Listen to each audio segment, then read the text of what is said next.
Hello mọi người, xem video hay thì hãy đăng ký thành hội viên, like, tìm và comment ngay nhé.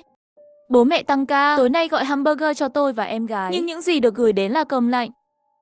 Nhân viên giao hàng không mặc quần áo làm việc, nhìn có chút bẩn, tôi cảm thấy lạ. Mau chóng đóng cửa lại, mở mắt mèo ra. Đèn trong hành lang tắt rồi, nhưng nhân viên giao hàng không rời đi. Lúc này, một tiếng cười rợn người vang lên qua tấm cửa. Em gái đang nhìn mắt mèo sao? Tôi hoảng sợ, không dám động đậy. Là em gái đưa điện thoại cho tôi. Nhưng trước đây em gái tôi luôn lướt điện thoại di động. Điện thoại đã hết pin từ lâu rồi. Tôi sắp khóc rồi. Giả vờ gọi cảnh sát. Tôi cố gắng kiểm soát âm thanh run rẩy. Người đàn ông ngoài cửa nghe thấy tôi báo cảnh sát, quyết định rời đi. Tôi không yên tâm, lại nhìn chằm chằm ngoài cửa một hồi. Đảm bảo hắn không quay lại. Trong tim lúc này mới an toàn hơn một chút. Tôi nhanh chóng đi lấy bộ sạc để sạc điện thoại. Em gái lại ở một bên nói chuyện lạnh lùng. Chú vừa rồi có lẽ là giao nhầm rồi. Nhưng do dự không biết có nên đổi lại không. Chị gái lại giả vờ báo cảnh sát để dọa người ta đi. Xã hội này vì có quá nhiều người như chị gái mới trở nên lạnh lùng đúng không? Tôi nhìn em tôi một cái, bảo nó câm mồm lại. Nếu không phải nó, nguy hiểm vừa rồi cũng có thể không xảy ra. Mẹ nói rồi đừng mở cửa cho bất cứ ai. Bà ấy cũng nói rằng giao hàng sẽ được treo trên tay nắm cửa. Chờ người đi rồi chúng tôi sẽ đi lấy. Lúc này tôi muốn bắt chước giọng điệu của mẹ để anh ta để lên cửa rồi rời đi. Nhưng em gái lại mở cửa trước. Khoảnh khắc cánh cửa được mở ra, trong lòng tôi có linh cảm xấu. Nhân viên giao hàng trông rất hung dữ, còn cố tình ép vành mũ xuống thấp. Ánh mắt hắn nhìn chúng tôi không tốt. Bạn nhỏ, bạn có ở nhà một mình không? Tôi là chị gái, lúc này đương nhiên phải gánh vác trách nhiệm bảo vệ gia đình. Bố đang ở trong phòng tắm. Nói xong tôi nhận hàng, đóng cửa lại, nhân tiện nhấn khóa cửa. Cũng may là không có nguy hiểm, nhưng khi tôi nhìn thấy 2 hộp cơm lạnh ở trong tay, tim tôi đập thình thịch. Đây không phải là hàng của chúng tôi đặt, mẹ gọi chúng tôi bánh hamburger. Em gái Vân Đan phong kinh nói có thể là giao nhầm rồi, tôi cũng hy vọng vậy. Nhưng sau đó tiếng cười quái dị ngoài cửa chỉ có thể nói lên, em gái tôi và tôi bị theo dõi. Nếu không phải tôi nhanh trí, hậu quả không thể tưởng tượng được. Vừa nghĩ tới đây tôi không khỏi toát mồ hôi lạnh, may mà hắn ta đi rồi. Lúc này tiếng gõ cửa lại vang lên. Tim tôi lại đập lên thình thịch lần nữa. Xin chào, hàng của bạn treo ở cửa nhớ ra lấy. Em gái lại muốn mở cửa. Nó đang vội, anh ta dường như đã xác định giao hàng sai. Tôi nhanh chóng đẩy em gái ra, nhìn thông qua mắt mèo. Lần này là nhân viên giao hàng bình thường, mặc bộ đồng phục quen thuộc. Theo yêu cầu ghi chú của đơn hàng giao hàng. Để đồ xong rồi đi, em gái tôi chỉ trích tôi. Chị tham lam lợi ích nhỏ, sao lại không trả lại đồ ăn giao nhầm chứ? Tôi sắp bị chọc tức chót rồi. Nói xong nó đẩy tôi ra, muốn mở cửa ra lấy hàng bên ngoài. Tôi nắm lấy tay con bé và ngăn nó lại. Có lẽ người chú xấu xa đó đang ở gần đó. Em đã bao giờ thấy người chú giao hàng nào mặc như vậy chưa? Còn nữa ai đi giao 2 hộp cơm trắng mà không có rau không hả? Em gái và tôi tranh luận. Chị, người nghèo không xứng đặt hàng sao? 2 hộp cơm vậy thì sao hả chị? Tôi có chút ủy khuất, quán ăn sẽ không xuất món đâu. Em thậm chí không có ý thức chung sao? Thật ra cũng không thể trách em gái được. Mẹ từ nhỏ đã chiều chuộng con bé. Ở nhà, con bé là một công chúa. Tôi lấy lại điện thoại và xem một chút về quán ăn. Đã được gửi đi rồi. Lúc này em gái lại đến lấy điện thoại di động, bị tôi đẩy ra. Con bé ủy khuất nói với tôi, chị ơi, em đói rồi, em muốn ăn đồ ăn. Tôi nhìn con bé, nghiêm túc lại em ngoan ngoãn nghe lời chị. Em gái suy nghĩ một lát rồi gật, hỏi tôi phải làm gì tiếp theo. Tôi đã gửi liên hệ trong điện thoại, thấy bên cạnh tên của chú hàng xóm ở trên đó. Gần đây ba mẹ thường xuyên tăng ca, đôi khi cũng nhờ chú ấy đón chúng tôi tan học. Tôi lấy hết can đảm để gọi cho chú hàng xóm. Lát sau đường dây bên kia đã trả lời điện thoại, là giọng của chú ấy. Có chuyện gì vậy? Các cháu ở nhà sợ quá à? Khi tôi nghe thấy một giọng nói quen thuộc, nước mắt giống như viên ngọc không ngừng rơi xuống. Nhưng lý trí vẫn còn ở thời khắc cuối cùng. Kiểm soát tôi đi. Chú ơi, hành lang tối quá, cháu không dám lấy hàng. Chú có thể lấy giúp cháu được không? Lý do này rất xa vời, trong hành lang có đèn cảm ứng, làm sao có thể tối được. Nhưng chú hàng xóm không vạch trần tôi. Chú ấy chỉ cười và nói, được, bây giờ tôi cảm thấy tội lỗi. Tôi sợ ngay cả chú hàng xóm kia, cho nên có thể khẳng định rằng bên ngoài có người xấu. Chú ơi, chú nhìn kỹ xem rồi hẵng đi ra ngoài. Chú hàng xóm bị giọng điệu nghiêm túc của tôi làm cho cười. Được rồi, tính quan sát của cháu cũng rất tốt đấy. 3 chữ cảnh giác này đã nhắc nhở tôi. Chú nhà hàng xóm hình như cũng có gì đó không ổn. Chiếc điện thoại này đã gọi cho chú ấy, rõ ràng là của mẹ. Mẹ mới giao cho tôi sáng nay. Tại sao chú ta lại biết ngay là tôi được?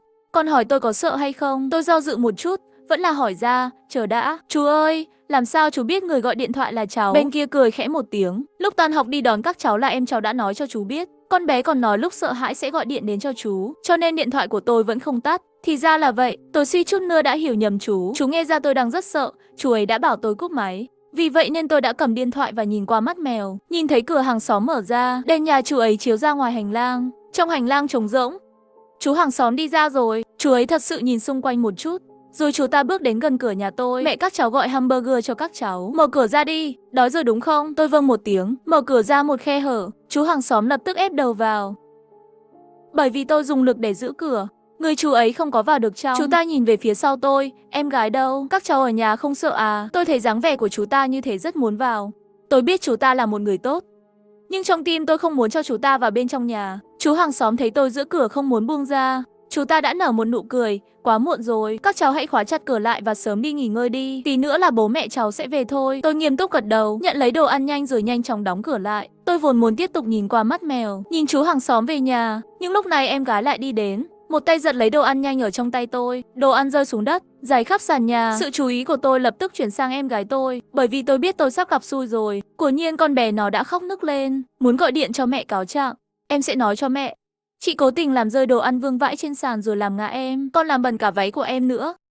Tôi chỉ có thể thở dài bất đắc dĩ, nói thầm trong lòng một câu, con bé đáng ghét. Mày thật sự rất đáng ghét. Không có cách nào, tôi chỉ có thể an ủi em gái trước. Lúc này tôi nghe thấy bên ngoài cửa có tiếng âm thanh mỏng và sắc nét. Tôi nhanh chóng nhìn ra ngoài mắt mèo. Chú hàng xóm dường như đã về nhà rồi. Cửa nhà của chú ấy đóng kín. Đen cảm ứng bị tiếng mở cửa ở tầng dưới nhấp nháy. Bên ngoài có vẻ bình thường. Tôi cảm thấy mình hơi căng thẳng. Thu dọn xong mọi thứ rồi quay về phòng khách. Bánh hamburger đã bị em gái làm hỏng rồi. Tôi không muốn ăn những thứ trông tệ hại. Lúc này mẹ gọi điện thoại về, em gái không đợi được nữa liền nghe máy. Các con không có tùy ý mở cửa cho người lạ đấy chứ? Em gái tôi nhìn tôi và nói, tất nhiên là không rồi ạ. Chị đợi người giao hàng đi mới ra lấy bánh hamburger. Thật ngoan, con đưa điện thoại, cho chị con đi. Em gái đưa điện thoại cho tôi, một mặt thiếu kiên nhẫn. Tôi vừa chào mẹ, giọng điệu của mẹ lập tức trở nên rất tệ. Cửa nhà có vấn đề, con biết chứ? Đôi khi rõ ràng là đã đóng rồi nhưng nó lại mở ra. Cho nên con đã đóng chặt cửa lại chưa? Đối mặt với câu hỏi của mẹ, tôi đột nhiên bất lực. Bị hỏng rồi, vừa nãy khi đóng cửa, em gái đột nhiên đến lấy thức ăn, làm cho tôi quên khóa cửa lại rồi. Tôi nhanh chóng đặt điện thoại xuống và chạy đến cửa nhà. Cánh cửa của Nhiên tự bật ra một khe hở. Tôi sợ quá không dám thở mạnh, lo lắng đưa tay ra muốn đóng cửa lại. Ngay khi tôi cầm tay nắm cửa đóng lại, cửa bị đẩy mạnh ra.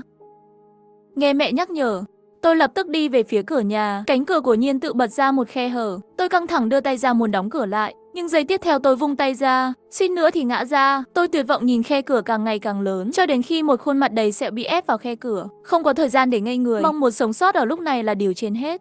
Cửa đã được mở ra rồi, đứng nguyên tại chỗ đồng nghĩa với việc là đang chờ chớt. Gấp gáp, tôi bỏ tay ở trên tay nắm cửa ra, chạy nhanh về phòng khách hết sức có thể. Em gái cầm điện thoại đang chăm chú xem rồi. Tôi một tay tóm lấy con bé, hai người cùng nhau chạy vào phòng ngủ chính, khóa cửa phòng lại. Mẹ tôi vẫn đang la hét bên kia điện thoại, bảo tôi trả lời bà ấy rốt cuộc đã có chuyện gì xảy ra. Tôi sắp bị ép đến phát điên rồi, cũng sắp bị sợ đến sụp đổ rồi. Lúc này cửa phòng ngủ bị gõ liên tục, dường như không kéo dài được lâu, không thể quan tâm đến những thứ khác được. Tôi dùng hết sức đẩy bàn trang điểm của mẹ, nhưng sức lực chỉ của riêng mình tôi thì vẫn không thể đủ được. Tôi vỗ vai em gái để con bé hoàn thần, cùng tôi đẩy tủ trang điểm của mẹ ra cửa. Hai chúng tôi dùng sức cửa sữa, đẩy tủ trang điểm cồng kềnh bằng gỗ dán đến cửa, chặn cửa lại. Trong khi đó đồng thời, cửa phòng ngủ chính cũng bị cái gì đó đập lên, tiếng búa rất lớn. Mẹ tôi vẫn chưa cúp điện thoại, bà ấy vẫn đang nói chuyện.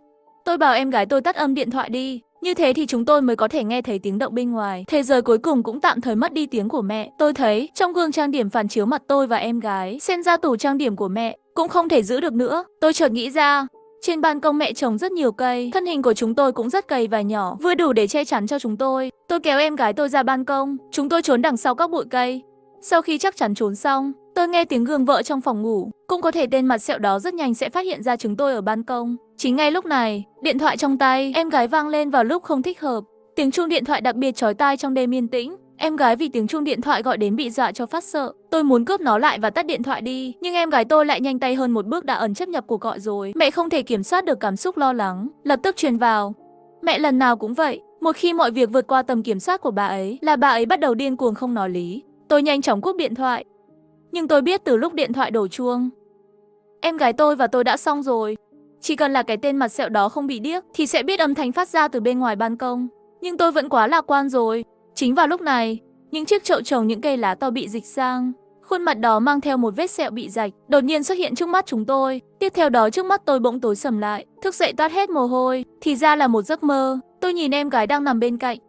Tôi nhận ra mình vừa ngủ trên ghế sofa. Bánh mì kẹp thịt trên bàn, bị em gái làm hỏng không thành hình dạng gì nữa. Điện thoại vẫn đang sạc, mẹ không gọi.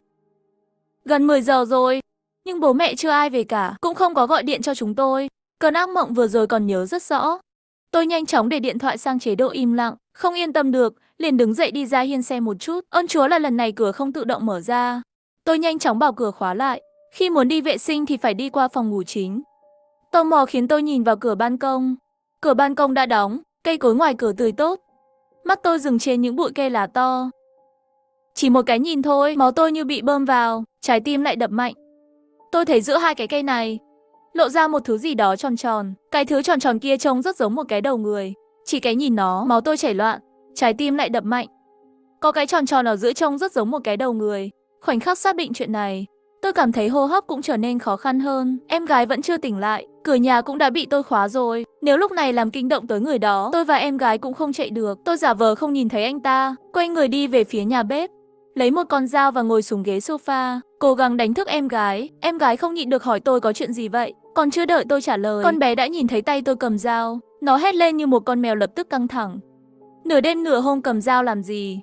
Trái tim tôi lạnh buốt, vội vàng nhìn về hướng ban công. Cái đầu kia vẫn bất động, đứng yên tại chỗ. Ngay khi tôi nhìn lại khoảng trống trên ban công, em gái từ ghế sofa xuống đứng dậy muốn bật đèn. Tôi nắm lấy tay của con bé, không thể bật đèn. Con bé ném tay tôi ra một cách mạnh mẽ, bật công tắc đèn lên, căn phòng bỗng sáng lên, cũng chiếu sáng những thứ tròn trịa trên ban công. Tôi đột nhiên phát hiện, phía sau những tàn lá cây to đó không phải là đầu người gì cả, nó là một quả bóng hạt dâu. Tôi thở ra một hơi, giống như một quả bóng xì hơi nằm trên ghế sofa. Tại sao quả bóng hạt dâu lại được đặt ở nơi đó, làm tôi sợ lâu như vậy? Nhưng tôi lại cảm thấy không ổn. Tại sao nhà chúng tôi lại có khinh khí cầu? Tôi nhìn kỹ quả bóng bay này, trông nó có vẻ quen. Đặc biệt là mặt cười, đây không phải là mấy ngày trước, cái mà chú hàng xóm bên cạnh mua cho con gái chú ta sao? Mẹ nói quả bóng hạt dâu sẽ nổ, không bao giờ để chúng tôi mua cái này. Về nhà, ngày hôm đó, nó nhìn chú bên cạnh, lấy quả bóng bay có khuôn mặt cười, còn bảo chúng tôi đứng xa ra. Lúc đó em gái tôi có vẻ rất thích quả bóng hạt dâu đó, có lẽ là lén hỏi nhà bên cạnh để xin nó về. Tôi nhìn về phía em gái, dù sao thì nó cũng rất tùy hứng. Em gái cũng nhìn thấy quả bóng hạt dâu, lại thấy tôi liếc mắt nhìn nó, nhếch mày nói, chị nhìn em làm gì? Em đâu phải là người mang bóng hạt dâu về. Nhưng ánh mắt nó vẫn luôn nhìn về nơi khác. Đây là biểu hiện của tội lỗi. Con bé thấy tức giận không làm tôi sợ, lại muốn nói cái khác. Khi con bé định nói tiếp, điện thoại sáng lên. Người gọi điện tới là chú hàng xóm bên cạnh. Em gái cầm lấy điện thoại, cầm lấy. Chú, mau cứu cháu với, chị cháu muốn đánh cháu rồi. Lúc này tôi muốn giật điện thoại lại, nhưng em gái tôi vừa nói vừa chạy ra cửa rồi. Chị cháu cầm con dao chĩa về cháu, chị ấy điên rồi, cháu rất là sợ. Nói xong nó liền cúp điện thoại. Rồi tiếp đó là định mở cửa, tôi chống giữ tay con bé lại để nó không mở cửa ra. Nhưng dù sao buổi tối tôi cũng chưa ăn gì cả, lại trải qua cảm giác trong mơ vừa rồi, sớm đã cạn kiệt sức lực rồi. Em gái thấy tôi không còn sức để giữ, liền nhanh chóng mở cửa và chạy ra ngoài, mà tôi chỉ cầm được điện thoại di động trong tay con bé. Lúc mà con bé mở cửa, tôi thấy ở ngoài hành lang có một người đang đứng. Bởi vì ánh sáng đèn hành lang quá tối, tôi không nhìn rõ mặt hắn, chỉ có thể nhìn thấy là một người đàn ông cao lớn.